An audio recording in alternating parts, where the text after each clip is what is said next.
¿Sabías que el matrimonio infantil es una forma de violencia y que las niñas necesitan ser niñas, no esposas ni madres?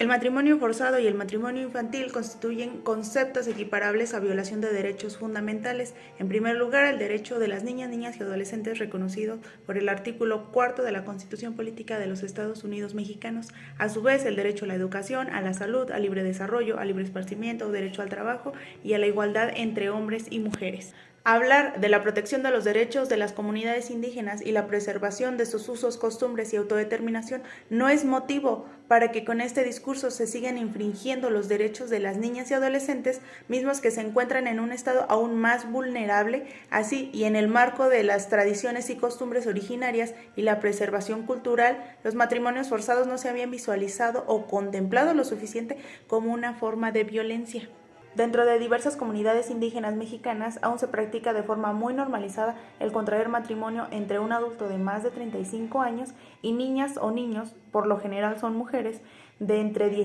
12 a 17 años. Esta práctica, más que representar una unión espiritual o social, también es una forma de transacción económica entre el contrayente y los progenitores de la menor de edad,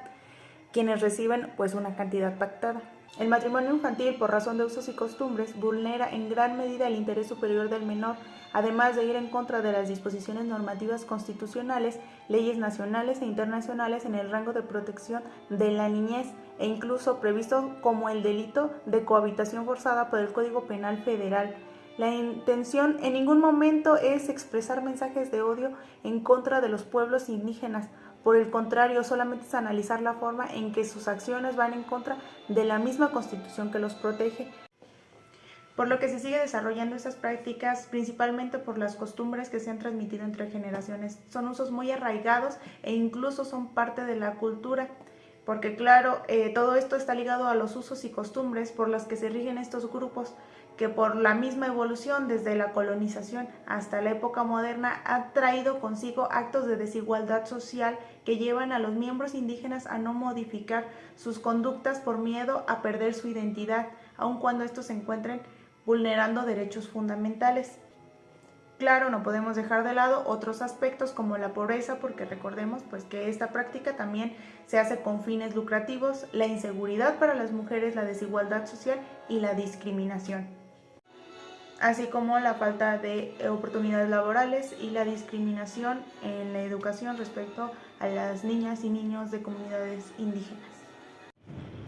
Tomando en cuenta las causas del matrimonio forzado en las comunidades indígenas, podemos en ese sentido abordar esta problemática con soluciones acordes a ello. Si bien es cierto que se requiere de una disposición legislativa para corregir esta práctica, también hay que abordarlo desde el planteamiento de políticas públicas que sean flexibles, adaptables y en beneficio de este sector social, con la participación activa tanto de entes gubernamentales como sociedades civiles dedicadas a la protección de la niñez y de la adolescencia.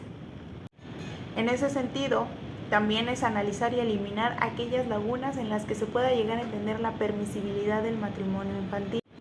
Las propuestas de solución que se desencadenan en base al análisis de las causas del matrimonio forzado y tomando en cuenta que aun cuando se ha hecho mucho por parte de organizaciones sociales y en la legislación se encuentran múltiples reformas para evitar el matrimonio infantil, los datos cuantitativos difieren y denotan que el problema es una cuestión social y cultural o incluso más que legislativa.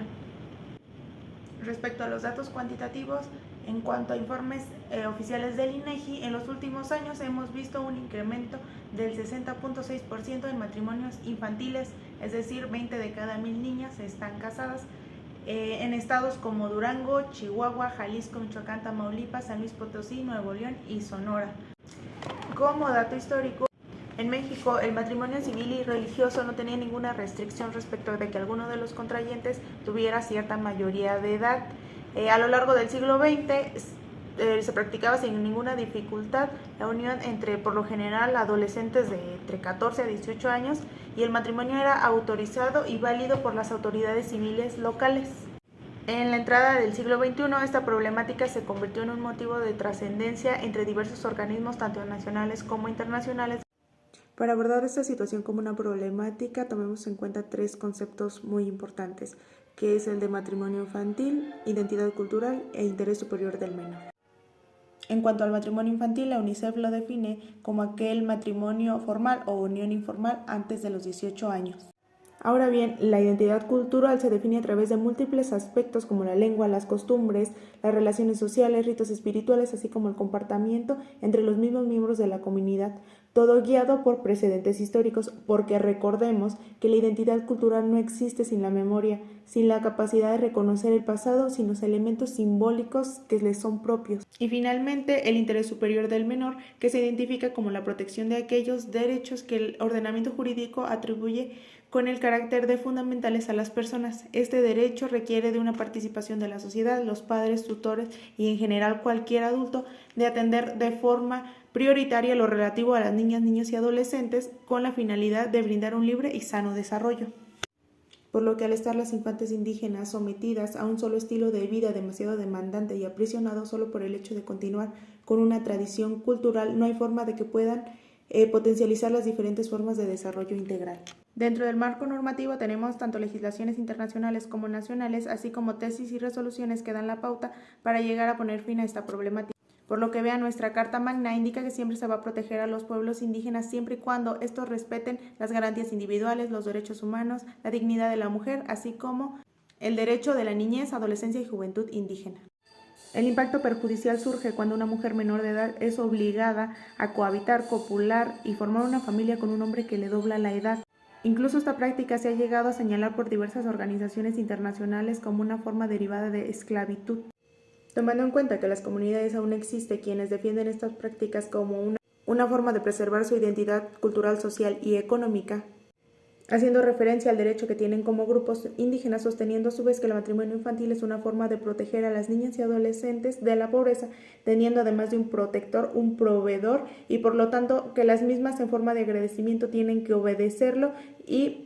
atenderlo, agregando también que el matrimonio es una decisión libre y con consentimiento de las familias interesadas. Hagamos énfasis aquí porque se habla de la voluntad de las familias, más no de las niñas y adolescentes. A forma de conclusión, podemos decir que las prácticas culturales perjudiciales o de violencia contra la mujer y la niñez nos han demostrado la necesidad de crear proyectos para evitar que se perpetúe la violencia y discriminación dentro del sector educativo y laboral, para así evitar que estas mujeres se vean en la brecha de desigualdad entre los hombres y puedan llegar a la independencia financiera y liberarse de la cadena que las ata a la necesidad de tener que someterse a matrimonio sin consentimiento y a edad prematura. Asimismo, el Estado debe tomar parte para condenar aquellos actos de violencia con la justificación de tradiciones y costumbres. La preservación de la cultura es también la preservación de su gente. ¿O acaso las niñas solamente son un producto?